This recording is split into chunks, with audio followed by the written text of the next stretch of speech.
दाँत नमाजेको 2 दिन भइसकेको थियो।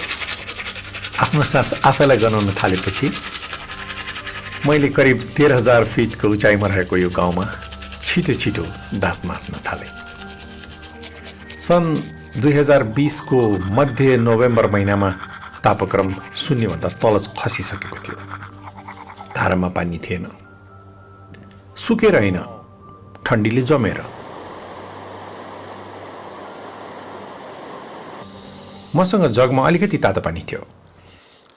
यसको तातो पानीले अहिले it is really helping me. एकदम चिसो छ, असाध्यै चिसो छ। यति चिसो दाँत मजाइ मेरो जिन्दगीमा भएको छैन। तर साँच्चै भन्नुपर्दा हिजो मैले दाँतै माझिनँ, आज त अति हुन्छ भनेर माझेको। यो लोटामा तातो पानी नभएको भए it would have been very difficult. हाम्रो एउटा लामो यात्रा चाहिँ जारी छ अगाडि। कठिन दिन छ आजको। But it's so wonderful. यति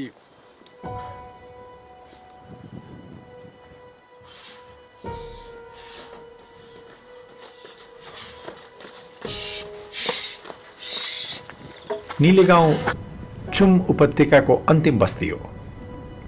हुन त यहाँभन्दा 2 घण्टा माथि हिमालको फेदमा एउटा सानो गुम्बा छ। गुम्बा मात्रै छ, अरू बस्ती केही छैन। 2-2.5 घण्टा लाग्छ अरे। हामी आज त्यता जान्छौँ। पुगेर फर्कनु पर्ने पनि छ।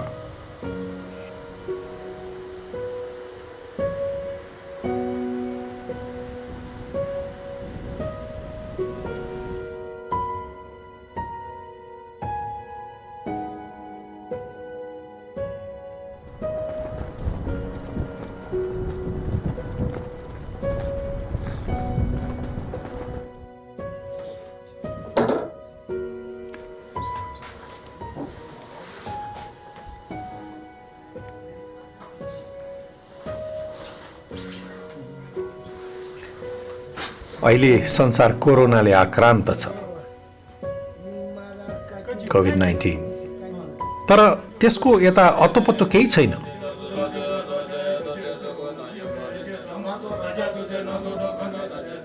हिजो बिहान ज्यादै पातलो बस्ती भएको यो गाउँमा ओर्लेपछि मैले आफ्नो मास्क फुकालेँ।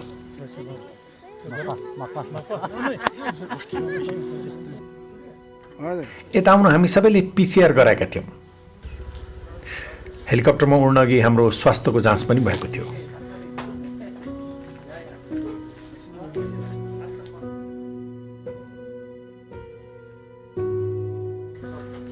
आउनु अघि हामी ढुक्क हुन चाहन्थ्यौँ, हाम्रो कारणले यता केही नहोस् भनेर।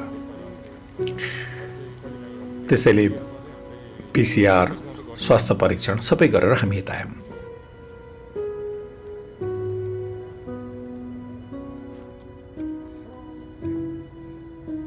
5 जना छौँ हामी काठमाडौँबाट आएको टोलीमा। सबैको उमेर पाकिसकेको छ। हाई अल्टिट्युडमा जानुपर्ने छ। सावधान हुनु जरुरी छ। सबैभन्दा जेठो म छु। हाम्रो शरीर पुरानो भए पनि मनको उत्सुकता भने चाहिँ जवान नै छ। त्यसैले त हामी यता आएका हौँ।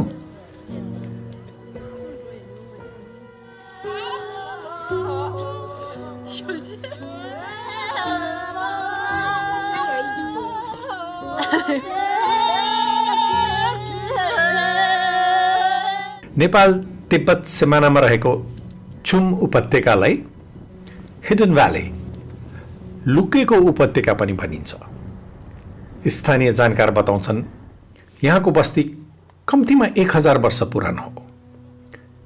800 वर्ष पुरानो गुम्बा भएको त लिखत प्रमाण नै छ। यहाँ यो नीलेगाउँ बस्ती बसेको कति वर्ष भयो होला रिम्बुचे?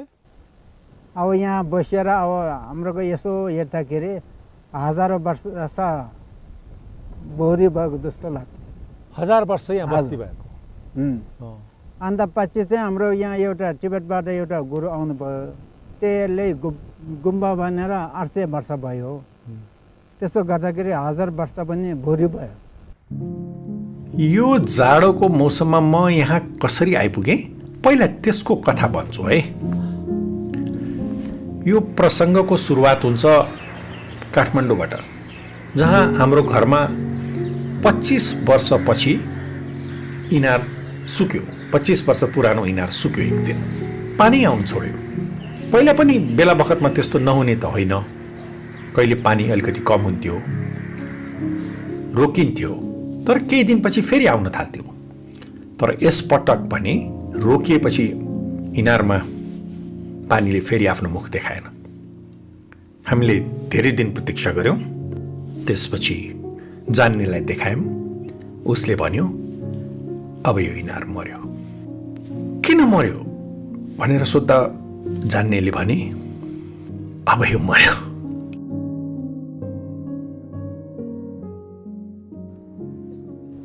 वातावरण, जलवायु परिवर्तन, पानीका स्रोतहरूको अनिकाल यी आदि विषयमा मैले वर्षौंदेखि सुन्दै आएको छु, तर यी विषयहरूले मेरो खासै ध्यान आकर्षण कहिले पनि गरेनन्। मलाई यी विषयहरूमा रुचि पनि भएन। मलाई हमेसा लाग्थ्यो कि वातावरण, जलवायु परिवर्तन, पानीका स्रोतहरूको अनुकाल यी आदि कुराहरू विज्ञ र विज्ञानका, सेमिनारका र बुद्धि विलासका विषय हुन्, जसको मेरो दैनिक जीवनसँग कुनै सम्बन्ध हुँदैन। मेरो दैनिक जीवन चलेकै थियो, धारामा नआए पनि इनारमा पानी आएकै थियो। त्यसैले मलाई यी विषयहरूमा कुनै खासै रुचि थिएन। पछिल्ला 2-3 वर्षमा भने मेरा विचारहरू फेरिए। जब मेरो घाँटी बारम्बार दुख्न थाल्यो, जब काठमाडौँमा प्रदूषण, तापक्रम र वर्षाको तौर तरिका, प्याटर्नमा बदलाव आएको मैले स्पष्ट महसुस गर्न थालेँ, तब म आफ्ना पुराना विचारहरू गलत थिए कि यी विषयहरू मेरो जीवनसँग सम्बन्धित नै छन् कि भन्ने शङ्का उत्पन्न हुन थाल्यो। त्यो शङ्काले बिस्तारै बिस्तारै मलाई एउटा नयाँ सत्यको नजिक पुर्यायो। वातावरण, जलवायु परिवर्तन, पानीका स्रोतहरूको अनिकाल बुद्धि विलासका विषय मात्र होइनन् भन्ने लाग्न थाल्यो। हाम्रो जीवन र स्वास्थ्यका आधार यिनै हुन्, जीवन र जगत यिनैमा अडेको छ भन्ने हल्का आभास हुन थाल्यो। त्यसपछि आयो कोभिड-19। कोभिड-19ले धेरैको चाहिँ मेरो जीवनका आधारभूत मान्यताहरूमा पनि बदलाव ल्याइदियो। एकैपल्ट जब संसारमा गरिब र धनी सबै खाले देशका गुल्जार सडकहरू सुनसान मसान घाटमा परिवर्तित भए, म पनि धेरै कुरा सोच्न बाध्य भएँ। अनि अन्ततः फाइनली जीवनभन्दा महत्त्वपूर्ण कुरा त केही पनि रहेनछ। Nothing is more important in life than the life itself. त्यसपछि म सोच्न थालेँ, सबैभन्दा महत्त्वपूर्ण कुरा जीवन हो भने जीवनका लागि सबैभन्दा महत्त्वपूर्ण कुरा के हो? यही सवालको खोजीमा हामीहरू चुम उपत्यकामा आइपुगेका थियौँ। गुड मर्निङ घनश्यामजी। गुड मर्निङ विजयजी। How are you this morning? कस्तो छ? एकदम राम्रो छ, बडा क्रिस्पी हावा छ, शान्त वातावरण, बडा रमाइलो भइरहेको छ। तपाईँको त जिन्दगी नै वातावरणको बिचमा बितेको छ है? जिन्दगी यसैमा बित्यो अहिलेसम्म। गुरुङजी, एउटा कुरा सोधौँ भनेर तपाईँसँग लगातार म पनि हिँडिराखेको छु। हजुर भन्नुहोस्। मेरो मनमा कहिलेकाहीँ एउटा प्रश्न के आउँछ भने कि यो पृथ्वीमा भएका विभिन्न चिजहरू छन् नि, यसमध्ये सबैभन्दा महत्त्वपूर्ण चिज चाहिँ हामी मनुष्य जातिको लागि चाहिँ के चिज हो? What is the most important thing? सबैभन्दा महत्त्व। हजुर, हाम्रो मनुष्य प्लस कुनै पनि प्राणीको लागि सबैभन्दा महत्त्वपूर्ण घाम र पानी जस्तो लाग्छ मलाई, होइन? त्यो दुइटा नभई नहुने कुरा हो। घाम र पानी सबैभन्दा महत्त्वपूर्ण। घाम र पानी हजुर मध्येबाट पनि एउटा छान्नु पर्यो भने? एउटा छान्नु पर्यो भने घाम चाहिँ अब सबै सोलर सिस्टममा चलिरहेको चिज हो, होइन? त पानीबाट जीवन सुरु हुने र पानीबाट जीवन चल्ने भएको हुनाले पानी सबैभन्दा महत्त्वपूर्ण जस्तो लाग्छ। पानीमा मेरो रुचि घनश्याम गुरुङले जगाएका थिए। मुस्ताङमा जन्मेका घनश्यामको खास नाम चाहिँ घिर्मेत थियो। बडा रोचक कहानी जोडिएको छ उनको नामको बदलावसित। उनी कसरी घुर्मेतबाट घनश्याम भए। उनका शिक्षक थिए मनबहादुर विक, जो आफै दलित पृष्ठभूमिका थिए। उनले एक दिन भने, हेर घुर्मेत, जनजातिको दलितको छोरोले राम्रो पढ्नै सक्दैन, पढिहाले पनि जागिर खानै सक्दैन, जागिर खाइहाले पनि ऊ पल्लो पदमा पुग्नै सक्दैन। यस्तै वातावरण छ हाम्रो देशमा। म तिम्रो नाम घुर्मेतबाट घनश्याम बनाइदिन्छु, सजिलो हुन्छ तिमीलाई, पत्याउँछ तिमीलाई। एवं प्रकारले घुर्मेत घनश्याम भए। तर घुर्मेतबाट घनश्याम हुँदैमा उनको जीवनका समस्याहरू त सकिएनन्। उनको गरिबी त आफ्नो ठाउँमा थियो, उनको पृष्ठभूमि त आफ्नो ठाउँमा थियो। घनश्यामले गाउँबाट टिमुर ल्याएर पोखरामा बेच्न थाले। धेरै दुःख गरे, मेहनतले पढे, एक दिन पिएचडी गरे। आज घनश्याम गुरुङको नाम सारा विश्वमा हिमचितुवाको एक अग्रणी विज्ञको रूपमा आउँछ। स्नो लेपर्ड एक्सपर्ट्सहरूको नाम लिँदा उनको नाम छुटाउनै सकिँदैन। विश्व वन्य जन्तु संरक्षण कोषका नेपाल प्रतिनिधि पनि छन्। खैर, म पानीबारे बुझ्न चाहन्थे। यो बुझाइकै क्रममा उनीसँग ठोकिन पुगेको हुँ। म बुझ्न चाहन्थे र बुझेका कुरा सेयर गर्न चाहन्थे। यो वृत्तचित्र मेरो त्यही जिज्ञासाको परिणाम हो। म कुनै यस्तो ठाउँमा जान चाहन्थे जहाँबाट पानी सुरु हुन्छ, जहाँबाट कुनै नदी सुरु हुन्छ। पानीका धेरै स्रोत छन्, म कुनै एउटा स्रोतबाट सुरुवात गर्न चाहन्थे। मान्छे एकैचोटि धेरै कुरा बुझ्न चाहन्छ। म चाहिँ एकैपटक धेरै कुरा बुझ्न चाहन्न। म चाहिँ एक पटकमा एउटा मात्रै कुरा बुझ्न खोज्छु। मलाई लाग्छ कि एक नबुझिकन अनेक बुझ्नै सकिन्न। एकलाई साँच्चीकै बुझे अनेक स्वत बुझिन्छ। शिवसूत्रमा भनिएको छ, त्यो एकलाई जान जसलाई जानेपछि जान्न बाँकी केही रहँदैन।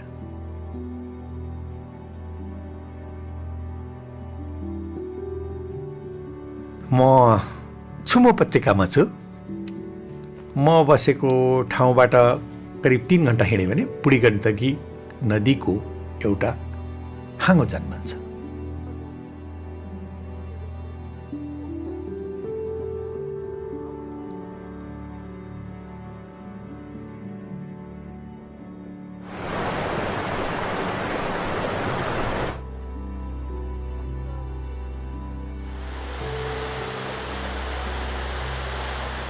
निकै बेर भयो म तल बग्दै गरेकी नदी निहालेर बसेको छु। अलिकति भावुक हुँदैछु। लाग्दैछ बाँकी जीवन नदी हेर्दा हेर्दै बिताइदिउँ।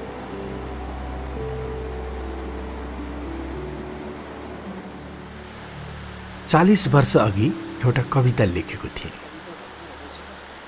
दुनियाँ हाँस्लान् भनेर कसैलाई देखाइन, मन भित्रै लुकाएर राखे।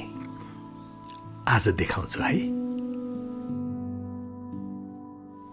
जीवन परिभाषाको खोजीमा म नदीका बगर बगर बरालिरहेको बेला जीवनको व्याख्या त पानीको कलकलसँगै बगिसकेछ। मैले त चालै पाइन। जीवनलाई म शब्दहरू भित्र खोज्दै हिँडे। जीवन त मेरै आँखा अगाडि बग्दै थियो, मैले त देख्नै सकिन। जीवन मेरै सामुन्ने बादलहरूभित्र उड्दै थियो, त्यो पनि मैले हेर्न सकिन। जीवन त मेरै कानमा बोल्दै थियो, मैले त्यो पनि सुनिन। जीवन परिभाषाको खोजीमा म नदीका बगर बगर बरालिरहेको बेला जीवनको व्याख्या त पानीको कलकलसँगै आकाशको बादलभित्रै हावाको आवाजसँगै बगिसकेछ। मैले त चालै पाइन। जीवन परिभाषाको खोजीमा म नदीका बगर बगर बरालिरहेको बेला जीवनको व्याख्या त पानीको कलकलसँगै बगिसकेछ। मैले त चालै पाइन। जीवन सदा मेरो सामुन्ने थियो, मैले त हेर्नै सकिन। जीवन परिभाषाको खोजीमा म नदीका बगर बगर बरालिरहेको बेला जीवनको व्याख्या त पानीको कलकलसँगै बगिसकेछ। मैले त चालै पाइन। खैर, अब केही बेरमा रात पर्नेछ, चिसो बढ्दैछ। मेरो मन चाहिँ हिमाल मुनिको यो निले गाउँमा होइन, धेरै टाढा अफ्रिकाको भिक्टोरिया तालमा पुगेको छ। 15 वर्ष जति भयो होला त्यहाँ पुगेको। भिक्टोरिया संसारको सबैभन्दा लामो नदी नाइल नदीको जन्म स्रोत हो।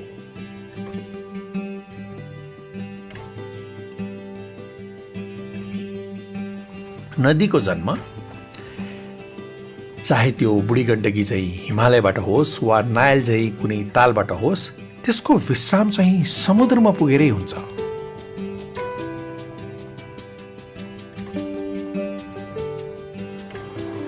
हाम्रो क्षेत्रमा हिमालय पर्वत र तिब्बतबाट अनेक नदीहरू जन्मेका छन्। सुरुवात जहाँबाट भए पनि तिनको विश्राम स्थल चाहिँ सागर नै हुन्छ।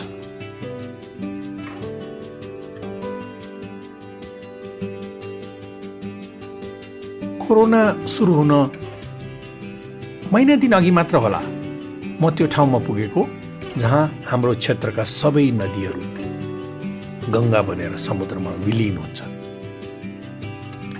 बडा सही नाम छ त्यो ठाउँको, गङ्गा सागर।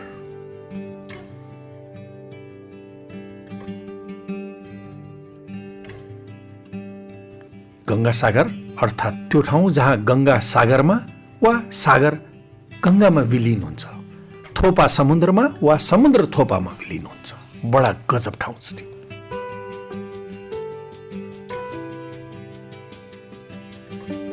कोरोना आउन अघि यो वृत्तचित्र सकिएको भए सायद यो वृत्तचित्रको घनत्व कम हुने थियो। कोभिडले नछेकेको भए यो वृत्तचित्र महिनौँ अगाडि पुरा हुने थियो। पुरा भए पनि त्यसमा ज्यान हुने थिएन। कहिलेकाहीँ छेकावटले, बाधाले, सङ्कटले हाम्रो जीवनको, हाम्रो दृष्टिकोणको, हाम्रो ज्ञानको घनत्व बढाइदिन्छ क्यारे। 1 वर्ष बितिसकेको छ। यस बीचमा कोरोनाले धेरै कुरा ध्वस्त बनाएको छ, तर धेरै कुरा सिकाएको पनि छ। कोभिड सङ्क्रमणको बेलामा मानव जाति बाहेक अरू कोही दुखी छ? छैन। अरू सबै प्राणी त खुसी छन् नि, रमाएका छन्। उनीहरू आफ्नो इच्छा अनुसार विचरण गर्न पाए प्रकृतिमा। घर घरमा थुन्नियो त मानव जाति नि। मानव जातिबाट पक्कै पनि केही न केही प्रकृतिप्रति अन्याय भएको रहेछ। र अहिले प्रकृतिले मानव जातिलाई सिकायो कि तिमी अति लोभी भयो, लालची भयो, प्रकृतिको आवश्यकताभन्दा बढी दोहन गर्यो। तिमीले यो प्रकृति भनेको तिम्रो मात्रै हो भन्यो। प्रकृति अरू सबै प्राणीको पनि हो। तिमीले अरू प्राणीलाई सत्कार गर्न जानेको भए यो अवस्था आउँदैन थियो। मान्छेले चमेरो खाने होइन नि, मान्छेले सर्प खाने होइन नि, मान्छेले के खाने भन्ने कुरा प्रकृतिले तोकिदिएको छ। यसको मुख्य कारण कोभिडले हामीलाई अहिले पाठ सिकाएकै लिभ एन्ड लेट लिभ। यो पृथ्वी तिम्रो मात्र होइन, तिमी भ्रममा रहेछौ। मानव जाति विकासको कुरामा जहिले पनि तिमीलाई केन्द्रबिन्दुमा राखेर तिमीले विकास गर्यौ। सबै प्राणीलाई उत्तिकै सरोकार, उत्तिकै ठाउँ दिनु पर्थ्यो। त्यहाँनिर हामीबाट गलती भएको छ। कोभिड-19 मानव इतिहासको पहिलो महामारी होइन र सम्भवतः अन्तिम महामारी पनि हुने छैन। सवाल उठ्छ के मानव जातिले यसबाट केही कुरा सिक्नेछ वा यो महामारी सकिएपछि मान्छे वातावरण विनाश र अन्य जीवजन्तुका प्रति आफ्नो पुरानै आचरणमा फर्कनेछ। रिबेका शाह विश्व वातावरण कोष WWF को प्रमुख वैज्ञानिक चिफ साइन्टिस्ट हुनुहुन्छ। उहाँले हामीलाई भन्नुभयो कोभिड कोभिड-19ले सब थोक बदलिदिएको छ। अब मानव जातिले एक फरक दृष्टिकोण जीवन र जगतका बारेमा राख्नै पर्छ। We have to look at things differently. COVID-19 has changed everything, and it's really shown us the extent to which we are out of balance with nature. And it's interesting because the very things that contribute to the rise of zoonotic diseases, and we have been having more zoonotic diseases around the globe at a higher frequency than ever in the past, and it's largely because we're destroying nature. When you encroach upon natural intact tropical forests, you disturb the ecosystems and you expose more people to more animal diseases, which creates a possibility for a spillover. Because we're so connected globally through global trade and through global travel, any disease that spills over in a faraway place can make its way around the planet almost instantaneously. It's really important now that we have, we're so connected that we take care of nature and we make sure that we are stewarding it into the future to reduce the possibility of a zoonotic disease spillover. प्रविधिको अनावश्यक आविष्कार गरेर यो जगत वातावरणलाई विशेष गरेर हावालाई खत्म बनायो, पानीलाई खत्म बनायो। त्यो हावा र पानी आकाशमा हुन्छ, आकाश खत्म बनायो। त्यो धरतीसँग गाँसिएको छ, धरती सबै रुखायो। त्यसै कारणले घामले पनि उसले पनि जिउ छाडेर अब तताकै गरेर हाम्रो चाहिँ जगत छ, वातावरण छ, सबै एकदमै बादल के अरे आकाशै नदेखिने हैन, तारै देखिन छोडेको थियो। पानी तल छुई के अरे कहीँ पनि जहाँ पनि हामी मूल पानी पिउनु पर्ने मूलै पानी खत्तम भयो। खोला खोल्सी त सबै खत्तम भयो, समुद्र खत्तम बनाउँदै लग्यो। त्यस कारणले यो बिगार्यो भनेर म कराउँदै बसेको मान्छे कोरोना आएपछि त अहिले त यस्तो गजब ताराहरू देखिन थाले मेरो जीवनमा। पहिला सानोमा थुप्रो देखिने, अब त्यो बिस्तारै फर्किँदैछ। हिमाल देखिनु छोडेको थियो, कालो हुँदै थियो हिमालहरू, यति छ्याङ्ग भयो यो साल। पानी पर्न छोडेको थियो, मूलहरू सबै सुक्दै थियो, खोला सुक्दै थियो। पानी यति धेरै, तपाईँको यहाँ अगाडि नै हेर्नुहोस् त ब्याकग्राउन्डमा मैले यो पानी यति धेरै 3-4 गुणा पानीको मूलहरू फुट्यो। नदीहरू ठुल्ठुलो भएको छ, खेत रोपाइँ भयो, वनस्पतिहरू यस्तो राम्रो छ, जताततै हरियाली, जताततै निलो आकाश, जताततै यति चाहिँ नि खुला अनि स्वर्ग जस्तो सास फेर्दा पनि आनन्द आउने। पहिला के हुन्थ्यो, भाइरस नआउँदाखेरि सास फेर्नु पनि डर लाग्ने, यस्तो छ इम्प्याक्ट। र त्यसले गर्दाखेरि हामीले मान्छेले चाहिँ वास्तवमा जगत बिगारेको हो, हाम्रो वातावरण बिगारेकै हो। यो चाहिँ एकदमै अहिले मलाई मात्र होइन संसारकै सबैलाई चाहिँ यसले एकदम निश्चित बनायो कि हामी मान्छेकै गल्ती रहेछ जगत बिगार्नुमा भनेर। विजयजी, कोरोनाले मानव जातिलाई सिकाएको छ जीवनमा जीवनभन्दा ठुलो केही छैन। अनि जीवन आफै अकारण बिना कारण उत्पन्न हुँदैन। घाम र पानी अनिवार्य छ, तर कुन्नी किन होला थाहा पाउँदै पनि हामी यो कुरा बारम्बार बिर्सिन्छौँ। पानी चाहिँ हाम्रो पृथ्वीमा सबैभन्दा पहिलो तत्त्व हो, त्यो बिना जीवन हामीले सोच्न पनि सक्दैनौँ होइन। हाम्रो चाहिँ जुन 10 अवतारको कुरा छ, पहिलो अवतार त पानीबाटै सुरु भएको छ नि, मत्स्य अवतार भन्छौँ हामी होइन। त्यसपछि कुर्म अवतार छ, त्यो पनि पानीबाट घसेर जमिनमा निस्केको छ भने पहिलो जीवनको प्रादुर्भाव पानीबाटै भएको हो। र प्रथम अवतार प्रभु मत्स्य रूप धारण हो।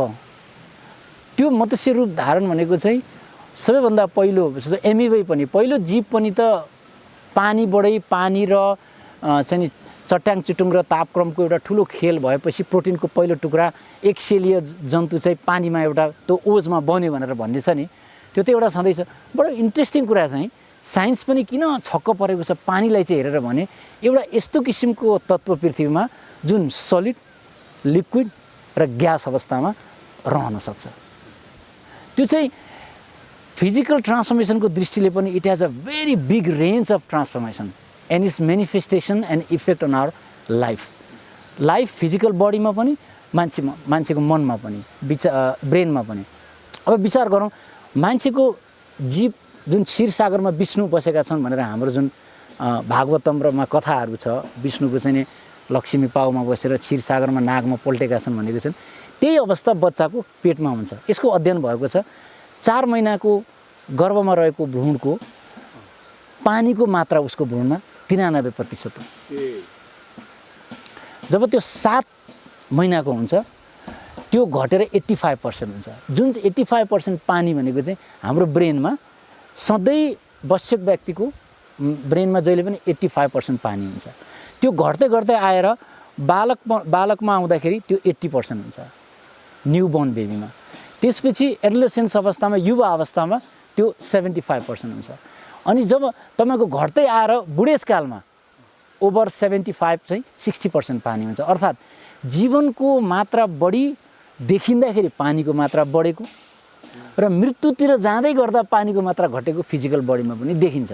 भन्नाले जीवनसँगै डोरिएको मात्रात्मक रूपमा पनि जीवनलाई यसले कति जीवन्तता दिने र कति जीवन्तता नदिने पानीमा ठुलो कुरा छ। अब तपाईँको स्पर्म नै पानीमा तैरेर जाने चिज हो। तपाईँ हेर्नुहोस्, मान्छेले जुन हाम्रो वीर्य तपाईँको 15% या 20% वीर्य मात्रै तैरिन सक्ने भएर अगाडि जान्छ अरे। जो वीर्य तैरिन सकेन त्यो फर्टिलाइजर गर्न जाँदै पुग्दैन। कसैको पुच्छर लामो हुन्छ, कसैको 2टा पुच्छर हुन्छ, कसैको टाउको सानो हुन्छ, कसैको पुच्छर छोटो हुन्छ, तिनीहरू तैरिनै सक्दैनन्। इभन कपुलेसन गरिसकेपछि कन्सिभ गर्नलाई पनि पानीमा तैरेर वीर्यले जानुपर्ने छ भने विचार गर्नुहोस् पानीको कति भ्यालु छ। हजुरबाबाले नदीमा पानी देखे, बाबाले टन्न भरिएका कुवा र इनार देखे। मेरो बाल्यकालसम्म पानी धारामा र ढुङ्गे धारामा देखिन्थ्यो। अहिले छोराछोरीको पालामा पानी प्लास्टिकका बोतलमा देखिन्छ। भोलि के हुने हो? यो के भएको? कोरोनाको कहरपछि पनि चेतेनौँ भने, वातावरण र प्रकृतिसँग मन परी गर्न छोडेनौँ भने मरुभूमि हुनेछ जीवन। पानी बनाउन सकिन्न, पानी बचाउन मात्र सकिन्छ। पानी नै जीवन हो, पानी नै जीवन हो, जीवन नै पानी हो। यति सामान्य सत्य पनि म किन जान्दिनँ, जानी नै हाले पनि व्यवहारमा किन मान्दिनँ। विनाशको यत्रो लहर पछि पनि म वातावरण र जीवजन्तु संरक्षणप्रति सचेत किन हुन्न? पानीलाई जोगाएर मैले पानीमाथि कुनै ठुलो उपकार थोरै गरिराखेको छु। पानीलाई जोगाएर मैले आफैलाई जोगाउँदैछु। म छक्क पर्छु, यति सामान्य सत्य पनि म किन जान्दिनँ, जान्दा जान्दै पनि व्यवहारमा किन मान्दिनँ। अब त म झस्केको छु।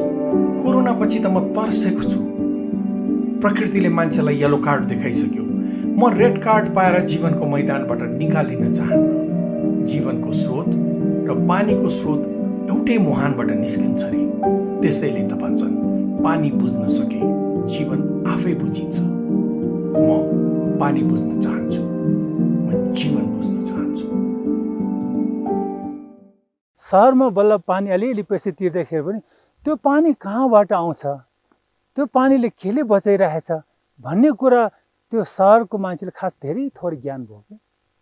जसले पानी धाराबाट खान्छ नि, होइन? सानो सानो बच्चाले दुध कहाँबाट आउँछ भने विदेशमा पकेटबाट आउँछ भनेर कि।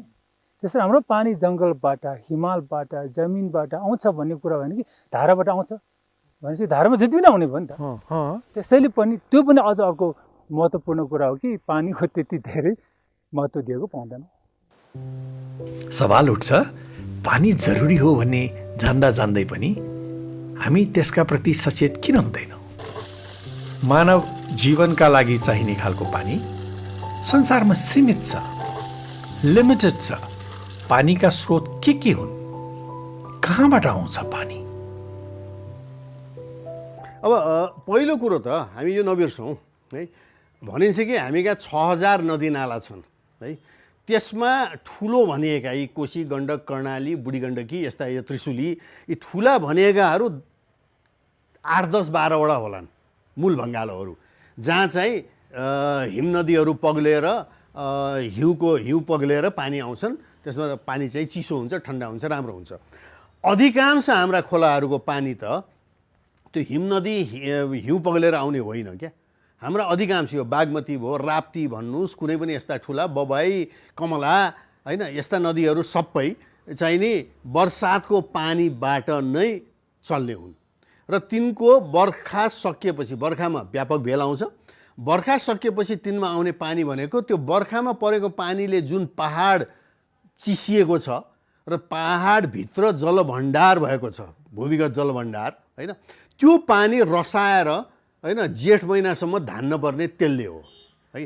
त्यसैले पानी हाम्रो मुख्य जलस्रोत भनेको चाहिँ के हो भने त्यो बर्खाको टाइममा र जाडो हिउँदमा चाहिँ यो अलिकति हिउँदे झरी भन्छ होइन, करिब म्याक्सिमम 20% हो, 15 देखि 20%, तर बाँकी चाहिँ 80-85% यो बर्खाको 4 महिनामा आउने हो है। त्यो कसरी नेपालमा भण्डारित हुन्छ? कि तपाईँले कुलेखानीमा भण्डारण गरे जस्तो भण्डारण गर्नु पर्यो, जुन एउटा मात्रै छ, त्यो पनि पञ्चायतले बनाएको हो। अब अरू खोलामा चाहिँ के छ हाम्रो चलन भनेदेखि चाहिँ नि त्यो परेको पानीले पहाड भिज्छ, पहाडभित्र त्यो भूमिगत जल जुन हुन्छ समथलमा पनि हुन्छ, तर पहाडभित्र त्यहाँ भरिन्छ पहाड बर्खामा। त्यो भरिएको पानी चाहिँ के हुन्छ बिस्तारै मूल मार्फत निस्किन्छ र त्यो मूलहरू पनि त्यो खोलामा गएर बग्ने हुन्। तर मूलमा चाहिँ नेपालीहरू, नेपालको गाउँको जनजीवन आधारित हुन्छ। पानी कहाँबाट आउँछ भन्ने त थाहा पाइयो, तर अब विचार गरौँ पानी कति किसिमको छ। पृथ्वीमा 3 भागमध्ये 2 भाग पानी छ भनिन्छ, तर जब पानीको मात्रा यति धेरै छ, 3 भागमध्ये 2 भाग पानी छ भने सधैँ पानीको यत्रो हाहाकार किन? हामी किन हाहाकारमा छौँ त? पानीको विषयमा चाहिँ मान्छेलाई ठुलो भ्रम छ। किनभने एक यो सहर बजारमा अलिअलि पैसा पर्छ, बाँकी सबैलाई शीतै छ भन्ने एउटा चिज भयो। अर्को पृथ्वीमा 2/3 पानी छ, त्यो पानी हामीलाई कति काम लाग्छ कति काम लाग्दैन त्यो आफ्नै ठाउँमा छ। Are we grossly confused? Are we deeply confused? Are we totally confused? Are we partially confused about water? हामी वास्तवमा टोटालिटीमा भन्दाखेरि हामी धेरैमा कन्फ्युजन छौँ। धेरै छ भने भ्रमबाट नै हामी ग्रसित छौँ। त्यसैले यसको मिसयुजमा हाम्रो ठुलो चाहिँ सहयोग पुगेको छ, जसले गर्दा पानी दिन प्रतिदिन यसको असरहरू भोग्दै गएको छ। हामीले मात्र होइन कि प्राणी, सम्पूर्ण प्राणी जगतले, विशेष गरी पानीमा पाउने प्रजातिले, चाहे त्यो हिमालबाट बग्ने पानी होस् चाहे त्यो समुद्रको पानीमा होस्, पानीमा बाँच्ने अथवा पानीमा आधारित प्राणीहरूको जीवनमा यसको असर त देखिन थालिसक्यो होइन? देखियो, प्रकृतिमा पनि देख्न थालिसक्यो, सबैतिर देखियो। तपाईँ र हामीहरू यति माथि त्यो झन्डै झन्डै टिबेट बोर्डरबाट आयौँ, अनेक मानिसहरूले मलाई बताए कि यो डाँडाहरू जो आज हामी देख्छौँ यसमा हिउँ थियो भनेर होइन? हजुर, यस्तै तरिकाले